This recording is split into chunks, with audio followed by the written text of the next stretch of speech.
YouTube monetize করতে গেলে ১,০০০ subscriber এবং তার সঙ্গে সঙ্গে ৪,০০০ আওয়ার ওয়াচ টাইম অথবা 10 million short views within 90 days প্রয়োজন হয়। দুটোর মধ্যে কোনো একটা যদি পূরণ হয়ে যায় সেই ক্ষেত্রে ইউটিউব মনিটাইজেশন হয়ে যায়।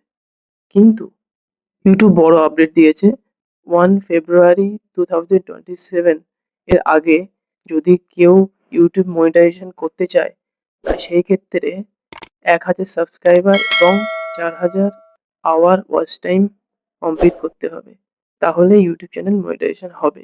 কিন্তু 1 ফেব্রুয়ারি 2027 এর পরে যদি কোনো ইউটিউবার ইউটিউব চ্যানেল মনিটাইজেশন করতে চায় সেই ক্ষেত্রে ১,০০০ সাবস্ক্রাইবার যেটা আগেও ছিল এখনো একই রকম রয়েছে, কিন্তু ৪,০০০ আওয়ার ওয়াচ টাইমের জায়গায় ৮,০০০ আওয়ার ওয়াচ টাইম পূরণ করতে হবে, না হলে ইউটিউব চ্যানেল মনিটাইজেশন হবে না।